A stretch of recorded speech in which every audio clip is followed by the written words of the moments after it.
Greetings, Minecrafters, and happy Thanksgiving to everyone, to all of you everywhere. And happy day to anyone who's choosing not to celebrate Thanksgiving. It just doesn't have any importance whatsoever.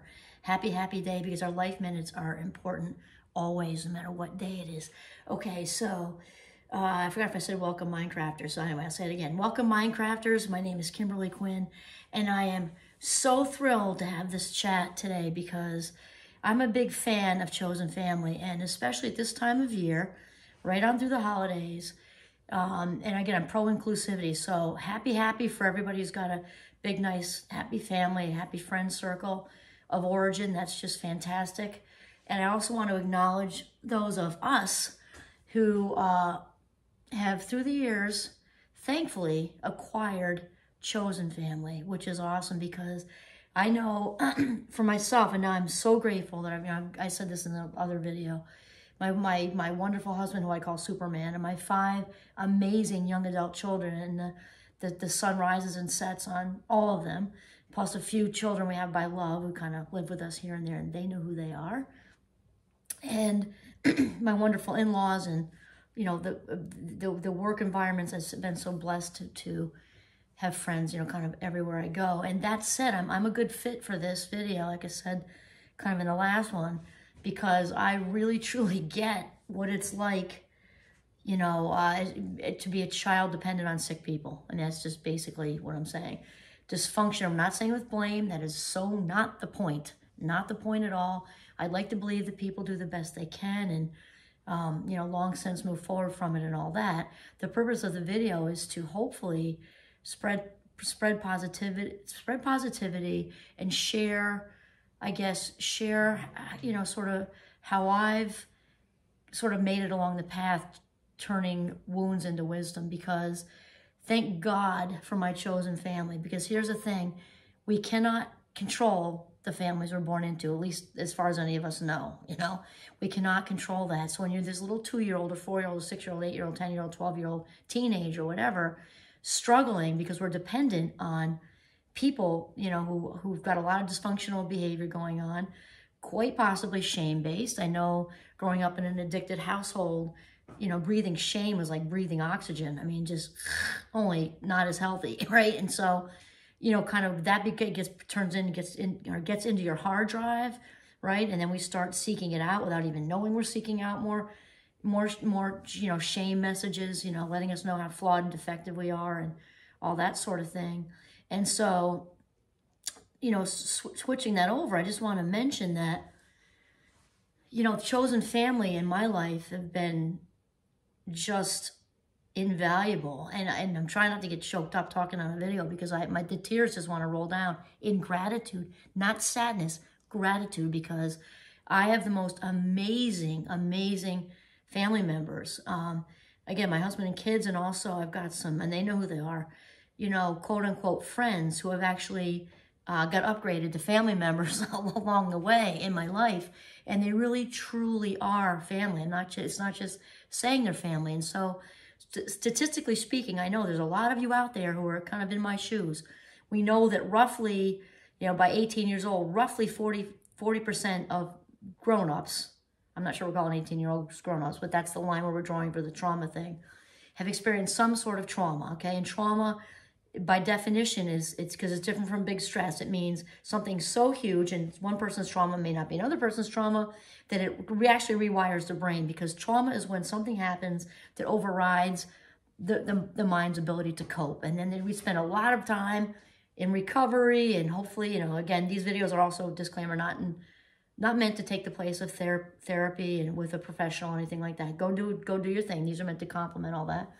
The thing is to validate, because last I knew was 1 out of 3, 1 out of 3, 1 out of 4, 1 out of 3, I think, adults out there, roughly, have grown up with one addicted parent, right? I grew up with 2 alcoholic parents. And so, I mean, it's just a different life.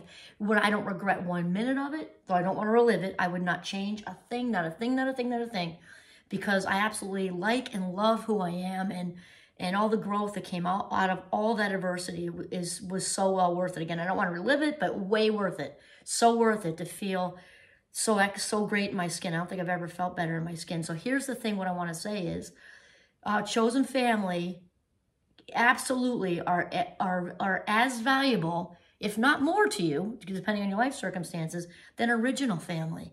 And they're one of the most common ways that narcissistic people, let's rephrase that, people with narcissistic behavior, if you want to separate it out, one of the most common ways they gaslight somebody in the family, especially that person who had the role of the scapegoat, is to say things like, oh, well, blood is thicker than water. And actually, if you want to look up more on that, Dr. Ramani, yeah, she's on YouTube and she's really good with the whole narcissistic behavioral personality thing. But blood is thicker than water. Like, when I had that said to me as a kid, I'm like, what the heck? So metaphorically speaking, that's such a load of crap, because love is love is love is love is love.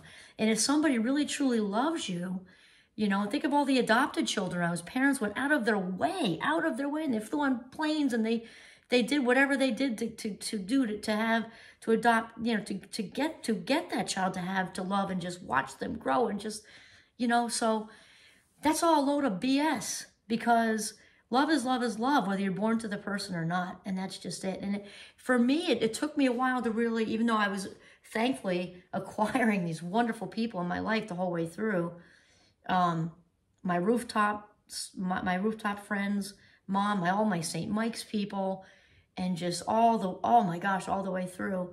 And still you have to kind of work through, like, is this the same? Yes, it is. It's the same, and maybe even better, because that's that old thing. And sometimes religions hold us to that, you know, the honor their mother and father, and how dare you look elsewhere for your good feelings, and for you to also be loving them back. That's all crap. And I know that I wrestled with that for a while, and then I really came to terms with it, that honor their mother and father. And again, everybody did the best they can. I'm definitely only good vibes, only good energy sent to them. Go with God. Go with God. Go with God. That said, and at least on my end, honor needs to be earned. It needs to be deserved. I'm not going to, you know, throw all kinds of honor, you know, it's somebody whose behavior has been horribly abusive, you know, and neglectful and actually hateful. No, I mean, it's just no. And so we can give ourselves permission to go and seek out our own family, in a partner, in just regular family, just regular people that you choose to spend your holidays with, people you choose to spend your non-holiday days with, people you look up to, people you can't wait to share an accomplishment with, people you can't wait to share you with, your story, people who are excited to watch you succeed and rise up. Those are the people you want to surround yourself with. Those are your chosen family.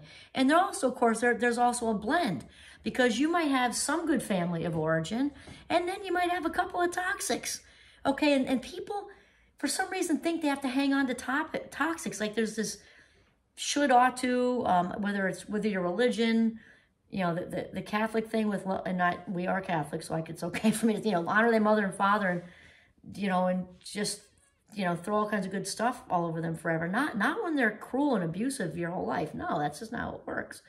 And so people, we want to have people in our lives who are worthy. So the toxics, we're not talking about people who are just, maybe they're a lot of work, maybe they're annoying, and maybe there's a whole range, right? Because life happens on a spectrum. There's like a little annoying, and there's absolutely narcissistic, abusive, toxic here. Okay, and then there's a whole middle. So we're not saying to just give up on people like this. That is not my message, because none of us are perfect or even close to perfect, and we all make mistakes, especially when we're hurt, you know, angry, hungry, tired, and don't feel well, you know, kind of like adult 2-year-olds. You know, we say stuff and we hurt people, you know, without really meaning to, because we're not in our best place. And we're talking, you know, forgive it, let it go, all of it. Forgive it anyway, even if they're way over here, right? So you can move forward. But the whole thing we're talking about is toxics who really keep at it, you know, and you know who they are, because they're like drinking turpentine for breakfast instead of orange juice. They're just, they don't show excitement when you achieve things. Maybe they're jealous. Maybe they actually try to bring you down.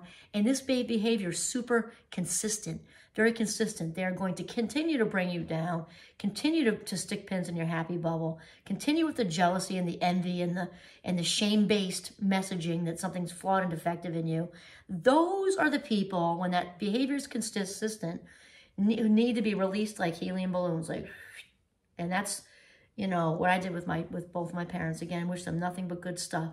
It just wasn't a good fit to be, you know, it wasn't a good fit for me because it was just poisonous, I guess, for lack of a better word. So validating, the whole point of the video is just to validate yourself. You know how you feel, and don't let anybody challenge that. That's where I was going with the gaslighting before. I forgot to, I think, follow up on that one. Okay, so the word gaslighting, when people are who are narcissistic, or they'll say their behavior is narcissistic, they will often say that blood is thicker than water thing. One of the most common ways narcissistic people gaslight, again, are people with narcissistic behavior, however you want to say it. So gaslighting, I'll just say it quickly if you don't know, and it's a very big word, it's a very big accusation. So I've corrected students before, you know, if you're just mad at somebody or somebody said something snarky, that's not the same thing. Gaslighting is highly abusive, highly abusive, and it's very subtle. So people, it's easy to kind of fall into the trance of a gaslighter because it's subtle and it's persuasive, highly manipulating. And what they do is they kind of, with their words, kind of persuade you to challenge your own reality. So basically, in a nutshell, it's making you think like you're the one with the problem, you're the one who's crazy. When the narcissist is acting out all over the place, and it's making you challenge your own reality in your head, like, wow, is that really me? Is it, you know? And so that blood is thicker than water thing, and count on us, we're your family. Not if you're not worthy of it, you don't deserve it, then no. You don't deserve my trust, you don't deserve my loyalty, you don't deserve any of it. So that's a big no thank you.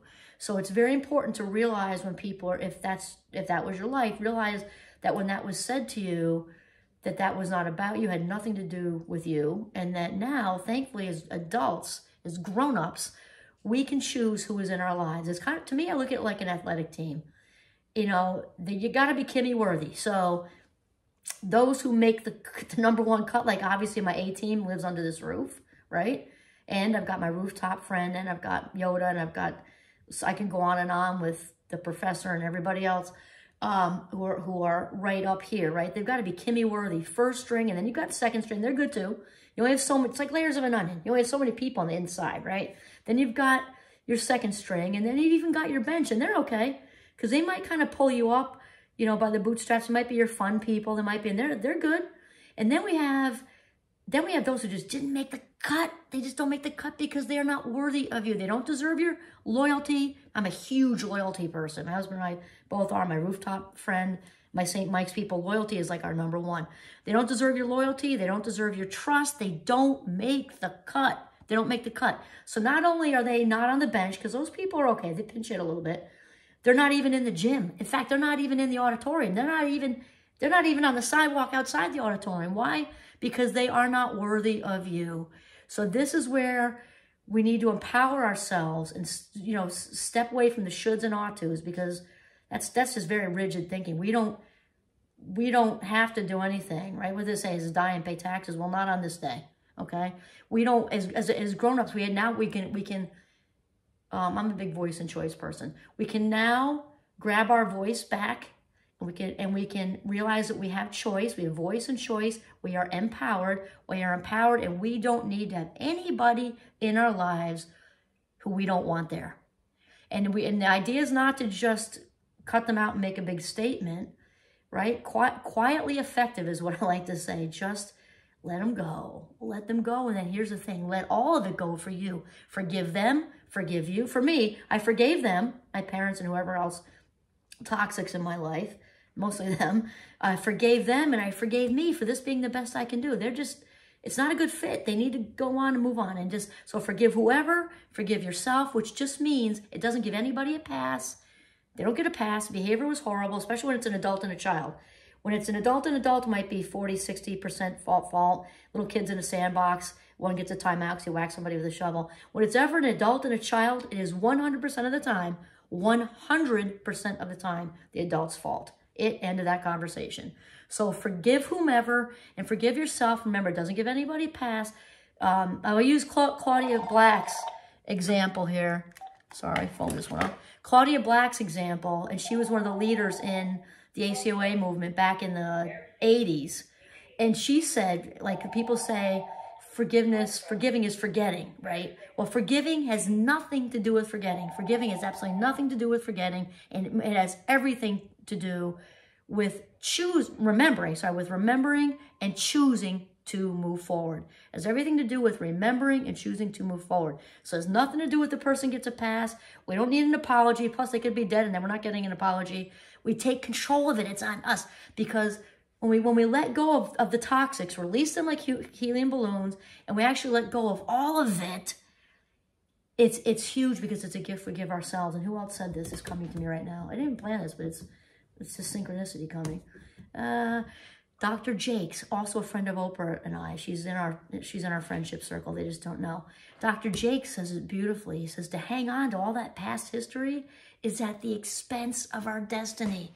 To hang on to that past history is at the expense of our destiny. So we only have so much emotional energy in any one day, like 100%, right? To give to our chosen family, those who made the cut, to give to our golden retriever, to give to work, to give to a project, to give to the new book we're writing. We only have 100% of our energy. Why in the world would we even take 10% out of that energy of that day to think about something from 5 years ago that somebody did to us that really doesn't deserve to be in our lives anyway? So as if they didn't take enough the first time, now we're giving them more. Ridiculous, okay? So today is a great day, all right? Happy Thanksgiving, to embrace any chosen family you have. Well, embrace all your family, of course. The family of origin, if you're a blend, you've got both, good for you. And if you are lean kind of towards your chosen family, just be grateful for these wonderfuls, these lovelies in your life. And that's really all I want to say, besides happy Thanksgiving, everyone. Have a good one.